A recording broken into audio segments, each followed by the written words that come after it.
Wednesday. Hump day. Kind of trailing off there, aren't we? I lost my energy right when we started. It's a fabulous Wednesday here in COVID-19 2020. 4 inches of snow we got yesterday here in Portland, Maine is almost gone already. Can we call it COVID-20 yet? Are we No. there yet? That's for this fall, right? That's the upcoming. That's a sequel. Well, yeah, because this one, you know what? I actually don't even know the answer to this. I think, is it because it was discovered at the end of 2019, or is this the 19th strain of coronavirus?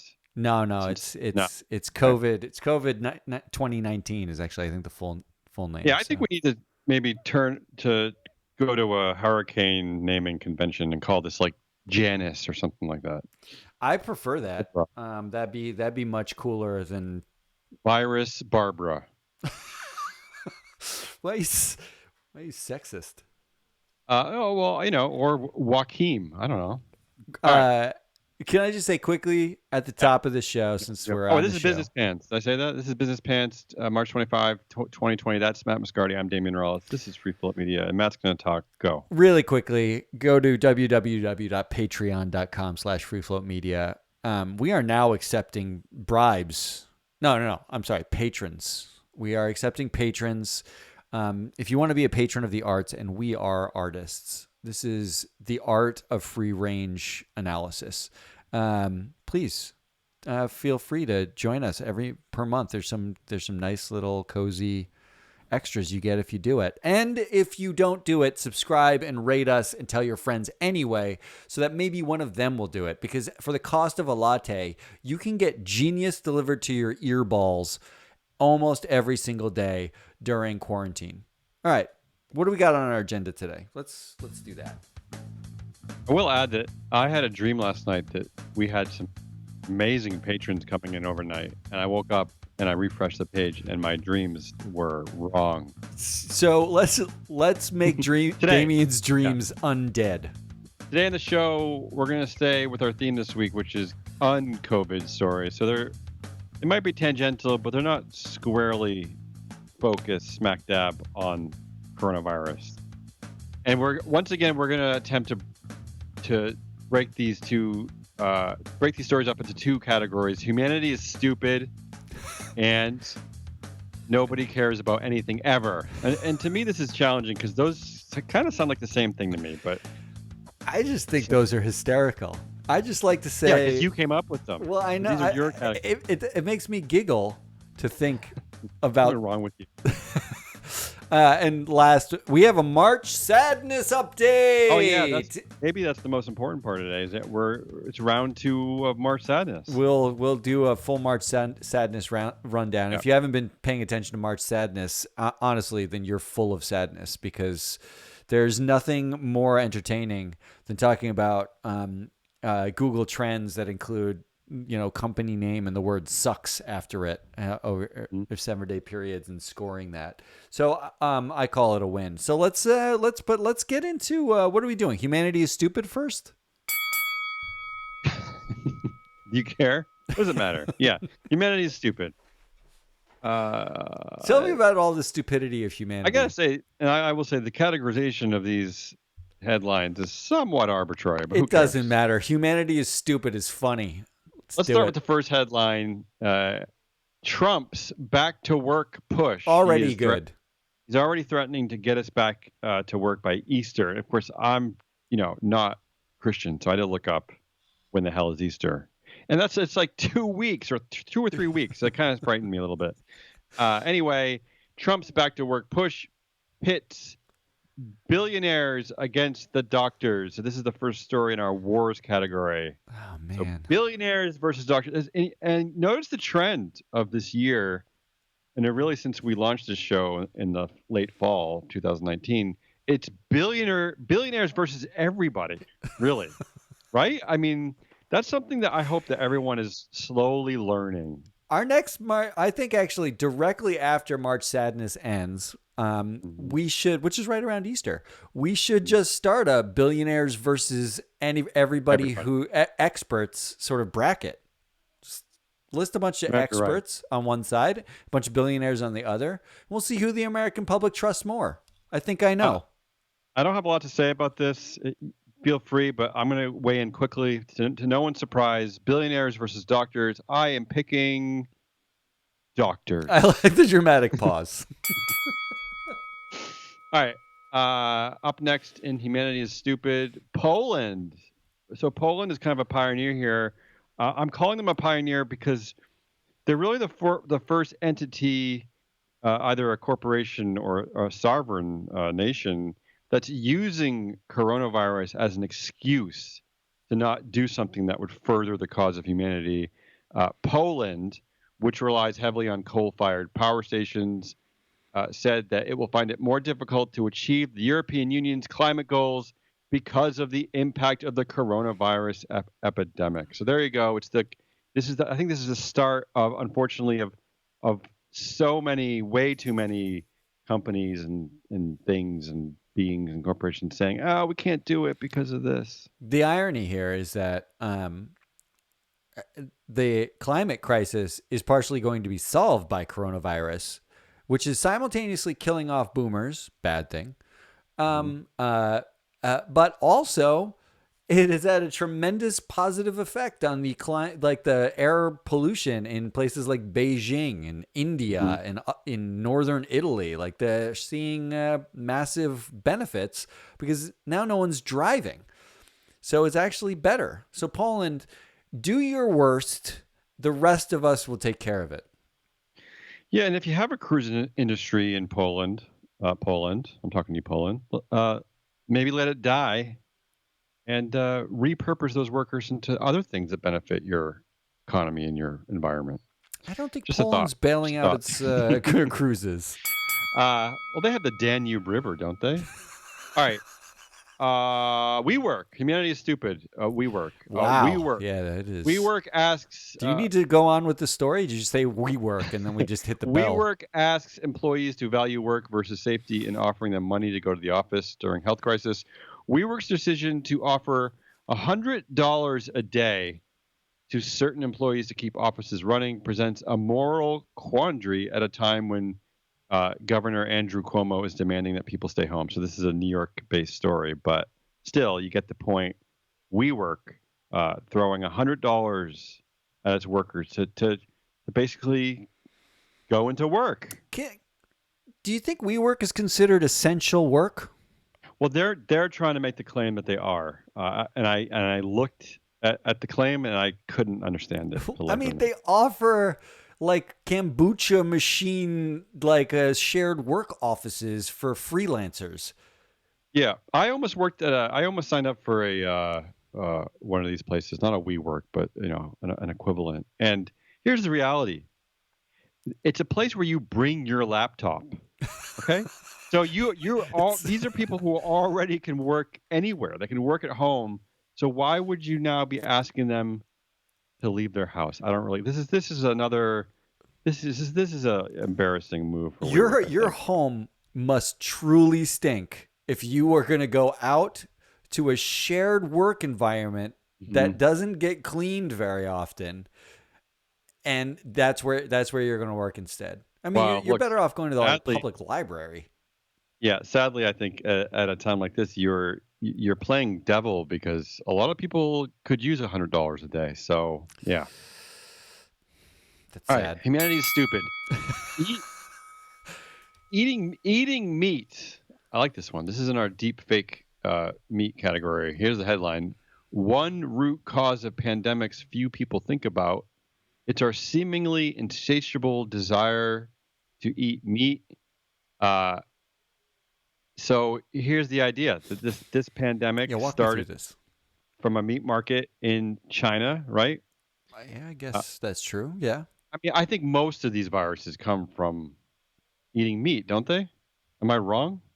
You can't blame the meat.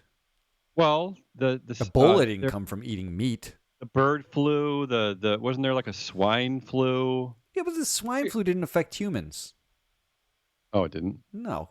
These are respiratory viruses. They exist everywhere. They just jumped a shark.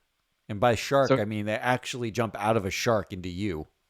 So here's the story. What's more difficult to be honest with ourselves about is what kinds of pandemics we may be brewing through our own risky animal use practices.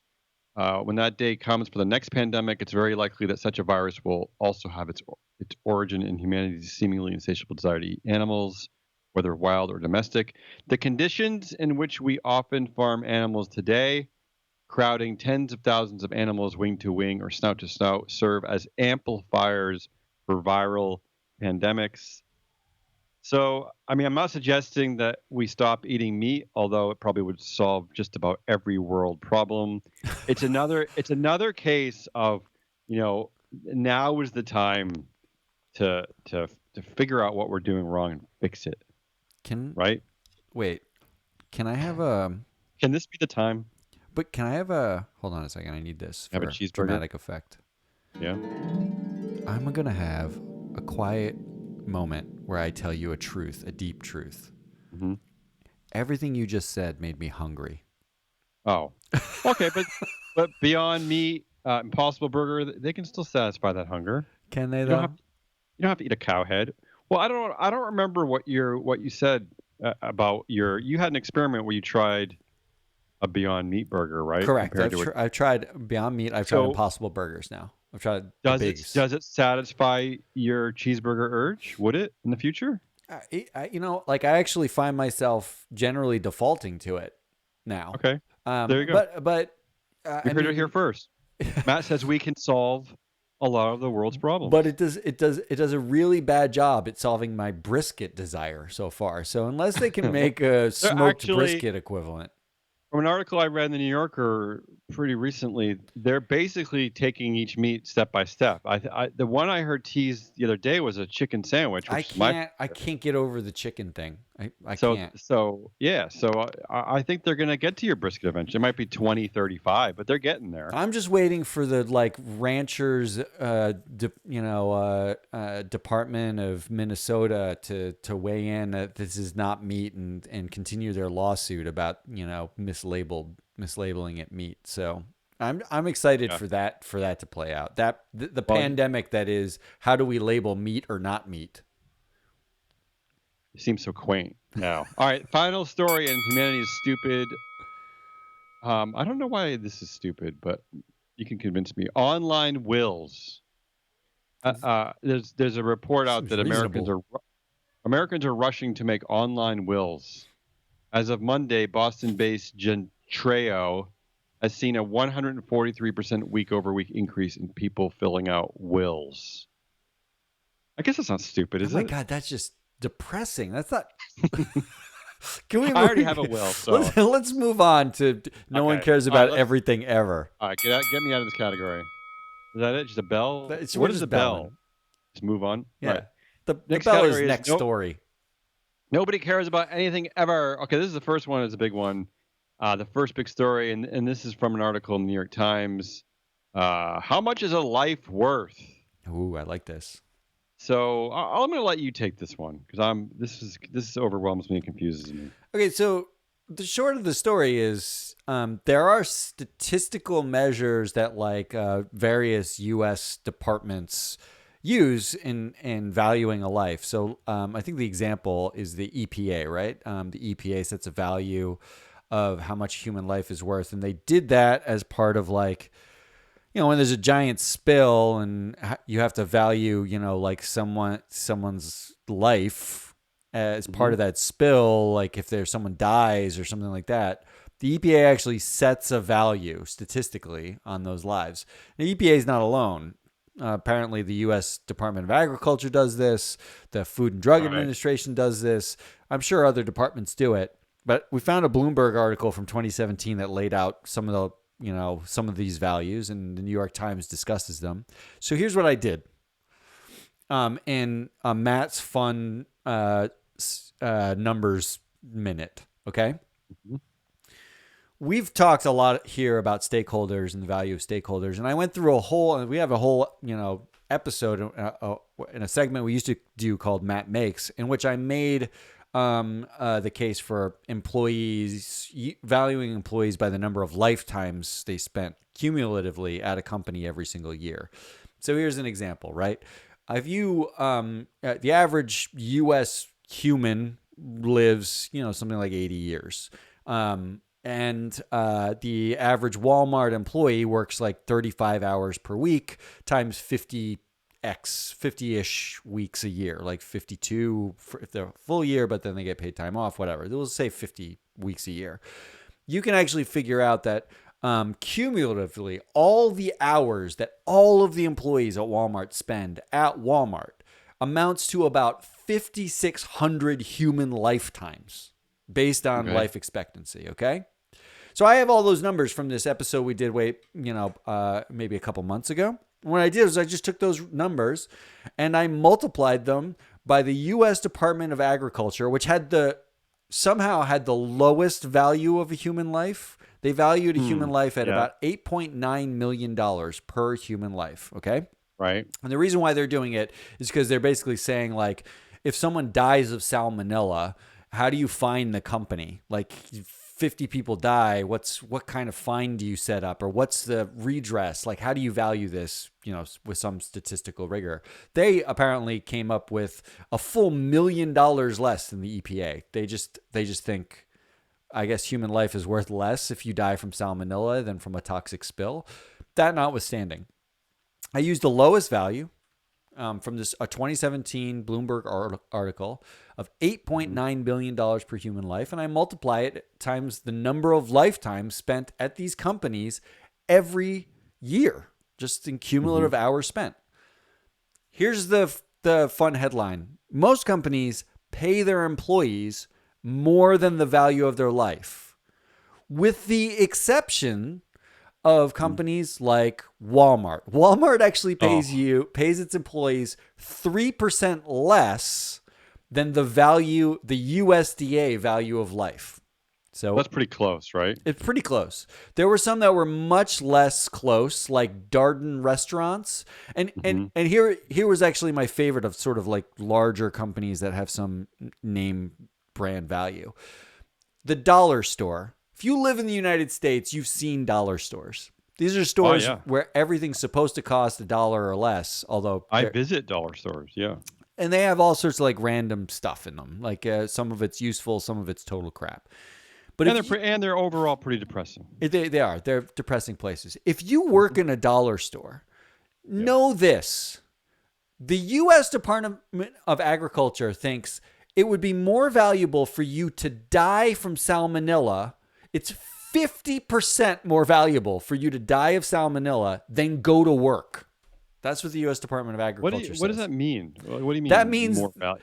You show up to work every day. You work 40 hours a week at the dollar store. Right. The total amount that the dollar store is paying its employees relative to the lifetimes that they spend there, the hours they spend there, the U.S. Department of Agriculture says it's actually, if you died of salmonella, you're worth 50% more than what the dollar store pays you every year in the lifetimes you put in to show up. That's what it means. What's that saying about the dollar store? It says sad things about the dollar store. Okay, all right. This is a new stat, so I'm trying to wrap my head around it. It's a difficult stat to kind of understand, but it's sort of a fun, quirky way of looking it doesn't surprise me that little or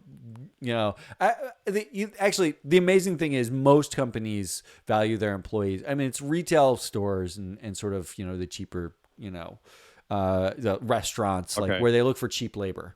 Those Do stores. You have other retail? Do you have other retail stores there, or just Walmart and Dollar? No, I have I can do like every store for which I can create a compensation estimate. So, but even places like International Paper, where you wouldn't think like, well, a paper supply, a forestry company that makes paper, they actually pay 140% more than the USDA value of this sounds like it's industry based. It's very industry based. Yeah. But McDonald's, who foreshadow is in our March Sadness. Yeah. McDonald's, the average every year there's about 500 lifetimes spent by employees cumulatively in McDonald's working. And they pay about $1.7 billion in compensation per year to those employees. Now, the U.S. Department of Agriculture says if they were all dead of salmonella, they'd be worth Hmm. $4.7 billion. Whoa, that's a pretty big difference. 63% less Wow. paid at I guess McDonald's. I don't feel surprised. Two are the places that I find, unfortunately, the most oppressed by its workers, in my experience recently, are places like the dollar store and McDonald's. No joke. I mean, when I go there, you feel the depression. So I wonder if this is like a direct correlation to that. Well, here's another way to think of it, too. Mhm. We're talking about bailing out industries. They just passed a $2 trillion relief package. They're talking about bailing out airlines. They're talking about bailing out possibly Boeing. We got a story on that, which is absurd. I love it. But we're also talking about bailing out potentially cruise lines at one point. Oh, You'd be happy to know that cruise lines, um, they'd be better off licking the toilet seat covers oh, because they get paid 16% less than the yeah. Well, USDA actually values those employees. again, that So doesn't surprise me. Yeah. that's what the value of a human life is. And in the age of coronavirus, what makes this interesting is hospitals have to make this calculation now. Like, how do Right. you value like giving a bed to a young person versus an old person, and the likelihood that someone's going to survive. So there's a real sad thing behind this.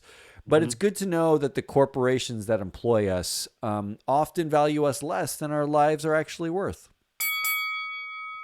All right, let's keep moving forward. Britain. Let's talk about WhatsApp. Let's talk about Facebook in general. Britain has begun a coronavirus information campaign on WhatsApp to help combat the spread of misinformation. Yeah, you got that right. They're using a What? face a Facebook platform to help combat the spread of misinformation. What?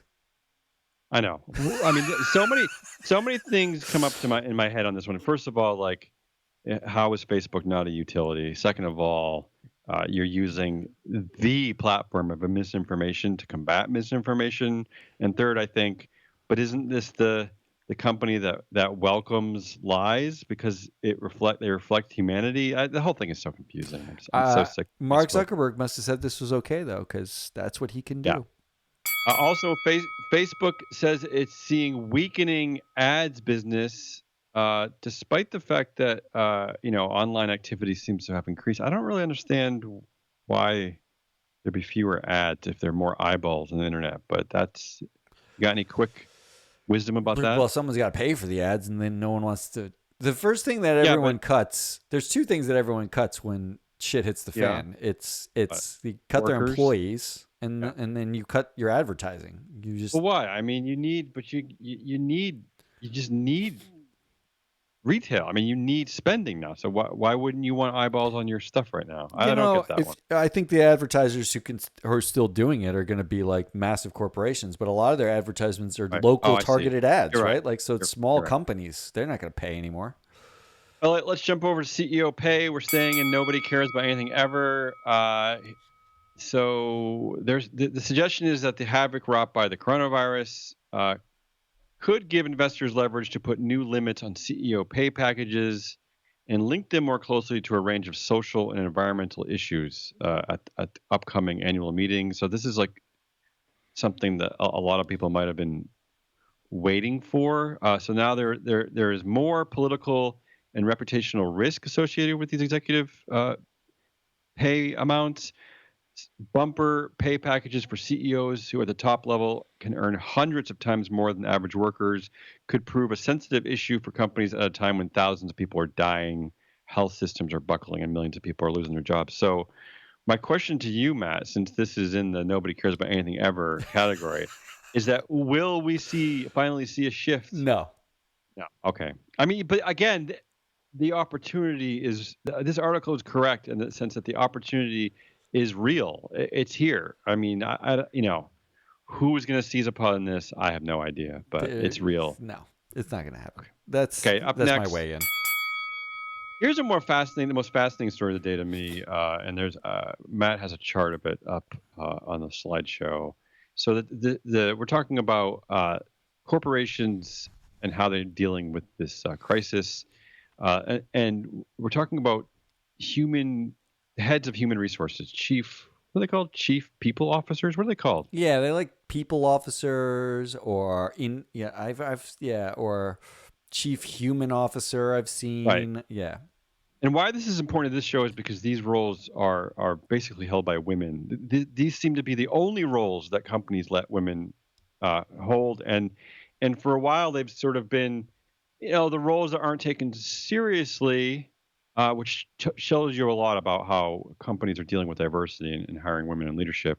But there's an article out of The Economist today that is comparing today's crisis to the financial crisis of 2008, saying that then boardrooms turned to CFOs to save the company, and now the theory is that companies will be turning to their heads of HR, who are invariably women.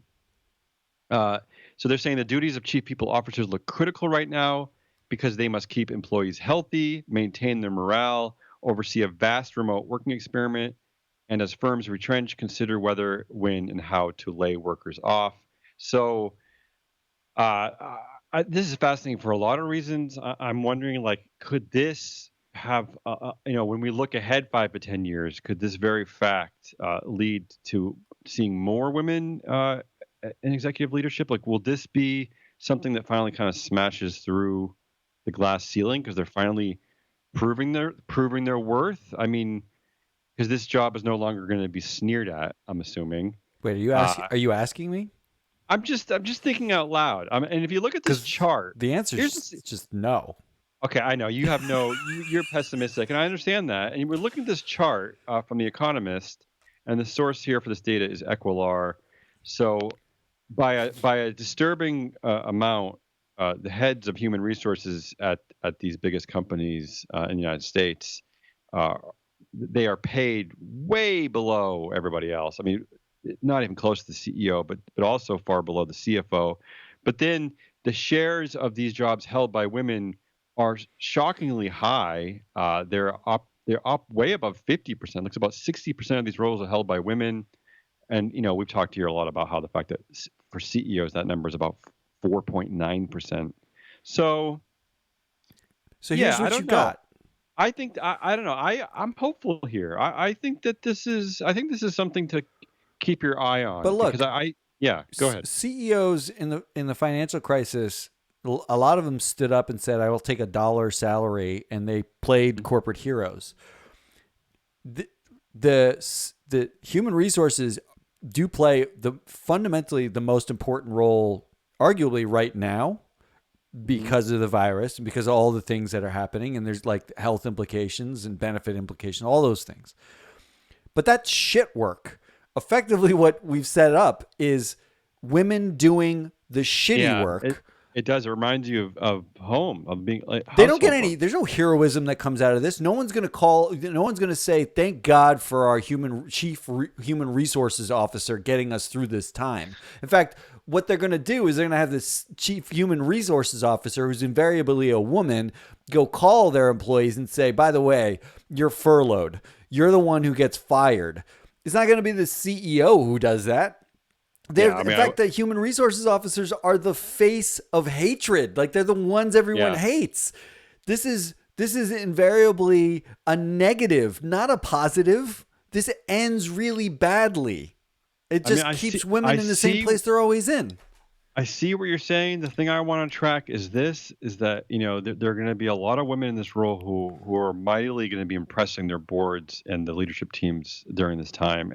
And one thing we've never seen, and we've talked about this here, but one thing you never see in the corporate world is the promotion from the head of human resources to CEO, which is not something you ever see. It's typically a COO or CFO that gets that. I wonder in the next 5 years if based on what's happening now, if they're going to be at least a sizable amount of women who prove themselves at this moment and will start to be will get up to that CEO role somehow No. because something has to happen, Matt. I mean, something has to change, right? No, I mean, it doesn't. Well, eventually. it has to and should are two different things, right? Well, I'm saying that, but Nothing actually has to change. this is the moment. This is the moment when people take these roles seriously. Now, I am gonna be looking when this pandemic is over. Hopefully, thank God, blah blah blah blah blah. I'm looking at all new CEOs to see are these people, Did you just coming from those human resources roles. I am. I'm gonna keep my eye on it. did you just yada yada coronavirus? Yeah, because I'm getting tired of it. All right, let's move on. But this is something I give a shit about. I know Matt's I give a skeptical, shit but about it. I'm just telling you, it's not going to happen. I think I you're think this could wrong. be the only thing in my lifetime. How many chief human resource officers who are women are glad handing the Ken Duberstein architects of boards in the world? It doesn't matter if they do an amazing job. You're doing an amazing job doing shit work that no one wants to do. What people do after that is they pat you on the back and say, "Hey, way to step up for the team. Now, here's your slightly higher bonus than you might have gotten last year, but not really because we have no money because it's a shitty time. So we'll get at you sometime." The CEOs keep their jobs. They're still one phone call away from being on the board of any company they want, and it's all chummy up there. And there's the glass. What you should be thinking about breaking is not the glass ceiling for pay. It's not the glass ceiling for actually title. It's the glass ceiling for chumminess, because women don't get in that chummy thing. Right? Like, generally, they're excluded from that boys club, chummy, cigar smoking, backroom bullshit that gets you the job. Now the men need the women. I get your pessimistic filibuster, but now the boards, now the men, they need the women. Look, They use the women. They don't look at it the same way you do. Thinking about, talking about, writing about women in leadership for years. This is the first tangible breakthrough moment that I have seen. I can tell you just watching my wife do her job, that it doesn't matter where you are, it doesn't matter how woke your department is. 9 times out of 10, people look to women to clean up the shit, and they look to men as heroes. That's what happens. Look, I know what you're saying, but this is also a time where these women are going to be proving something. Now I'm all angry. Boards. Now I'm angry. All right, we'll see who's right. I hope I'm right, because your pessimism is really depressing me. Okay, here we go. Boeing. I don't want to spend a lot of time on Boeing. Boeing is basically saying that if the U.S. asks to take an equity stake in the company when it bails them out, they're going to look for money elsewhere. So Boeing is being a big baby.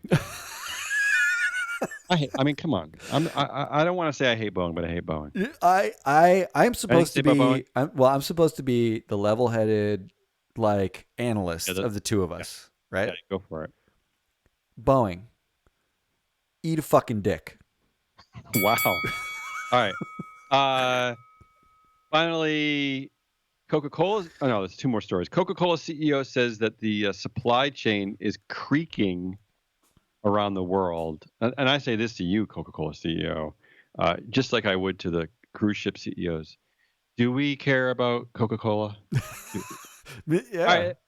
Yeah. And finally, let's talk a little bit about the plight of the worker. 76ers. This is an article that the 76ers and the Devils, these are 2 sports teams in the tri-state New York City area, announced this week that they would cut hours and pay for employees, but reversed the decision a day later after being met with resistance. I say this, why is it so easy to cause resistance in the sports world, but in the corporate world, workers get shit? Why is it so easy to influence things in the sports world? Well, I'm fascinated by this because the sports world, I don't care. We can, in the United States, and this is a uniquely, maybe not totally uniquely, but it's pretty unique to the United States, this vast, deep-seated fear of the word socialism, whether or not it's understood. The sports world is fucking socialist. These are cooperatives that effectively pool resources and money and bail each other out. And I've been fascinated. I've been talking to my friends from ESPN about this, at least like kind of on the margins, like what what is in a pandemic? Does that sort of socialist safety net that is sort of a sports league, the NFL, the NBA, the MLB, whatever, does that actually protect the individual companies, that framework? It protects them from failing. And I think you end up also with workers who, because they know the way that system works, right? Like the 76ers could say, we're going to furlough our entire staff. But then the league is in a position to say, you can't, that's not in the best interests of the league. You need to do the thing that's in the best interest of the league and not your individual self. You protect the shield. That's what they say in the NFL. Protect the shield. It works both ways, but it's fascinating. And why are they doing this? Just because you think it's a PR thing? Because it looks bad? Do they Well, actually care about the workers? I mean, I don't think Okay. that does anybody actually care about their workers? We just established that McDonald's pays 60% less than the U.S. Department of Agriculture values their workers. But I think it has to do with the collective nature of it. Like there's a brand value and there's a reputational value and there's bigger things at stake. And I think the 76ers can't go out and say, you're all fired or we're cutting your hours without the league kind of weighing in. I'm not sure that this is true, but it's a fascinating dynamic. It's amazing to me how easily resistance is heard in that context. I always imagine a group of people getting together being like, guys, you realize that we make, tens of hundreds of millions of dollars for doing bullshit. So let's not fuck this up for ourselves. Right? We contribute nothing to the world, so let's just keep the money train coming. All right. And then finally, delivery drivers face pandemic without sick pay, insurance, and sanitizer. And the reason why I included this one with the 76ers story is it just, I know I'm not gonna blob on about this for a while, but labor unions, are you listening? Come on. They mostly don't exist anymore, so they're not listening. Seize on or young people or somebody, just seize on a moment here. Come on. You're like a moment. This is your moment. You're a guy in a cave by himself. Let's get out of here. Here's some... I know you got a phone call coming up. Here we go. Get amped. What am I looking at here? All right. It's March Sadness is what it is. It's what we're looking at. I got an update from round 2. March Sadness round 2 update. I got to remember who I picked. Yeah. Okay, all right. So here's what we got. Here's what it looks like, okay? The games are in. Round 2 games. Some interesting games, some upsets, and something to talk about here. We need to decide something. Okay, we're going to decide it live. Start talking. Apology Tour Division. We had Boeing up against Equifax. Boeing won that game 2-1. Unsurprising victory for Boeing. It wasn't actually as close as the score even indicates. Okay, so Boeing sucks, and Boeing controversy is search terms way outpaced Equifax. Thank you, Dave Calhoun. Thank you, Dave Calhoun, for keeping it real. So Boeing wins. Then Starbucks and Wells Fargo. Now, here's our first bit of controversy. This is what we need to discuss. Also in the Apology Tour Division. Here's the amazing part, okay? Round 2 game, Wells Fargo and Starbucks tied. Exactly tied. Because Wells Fargo, so Starbucks beat Wells Fargo for Starbucks sucks versus Wells Fargo sucks as search terms. Right. Wells Fargo won for having the worst stock performance in the last, since the last set of games. And then they tied equally for the words Starbucks controversy and Wells Fargo controversy. They tied 11-11 on that count in terms of Google Trends. So we don't have a tiebreaker because we thought 3 points was enough. Yeah, right. So what do we do here? And it matters because both of us picked Starbucks to go to the next round. But we discussed cumulative points. Cumulative points. I mean, my gut tells me that this should be a Wells Fargo win because just more people just Google things about Starbucks in general. But that's not a very scientific answer. But Wells Fargo wins on cumulative points. Wells Fargo tied Starbucks for sucking in that Google search is amazing to me. I mean, that's pretty amazing. No, well, Starbucks won the suck, but Wells Fargo's tied the controversy. But that's true. I'm saying like Starbucks sucks is always going to win because it's just it's an omnipresent, retail product. I don't know. Yeah, I mean that's why my heart is with Wells Fargo for the win here, but that's not scientific. Well, the scientific way, we discussed this in pre-production, would be cumulative points between the two games. Starbucks cumulatively would have 3 points, and Wells Fargo cumulatively would have 4 because they crushed Chipotle in round All one. right, well, I think that's the So answer. your answer here, Wells Fargo with the win, Yep. which knocks us both off of that. We both had Starbucks with the But upset.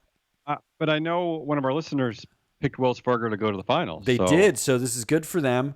So yep. what we have is an Elite Eight round, or Elite Eight game. That's Apology Tour Division. Boeing, the 1 seed, versus Wells Fargo, the 2 seed. Pure chalk all the way. We Wow, got I pure like it. chalk.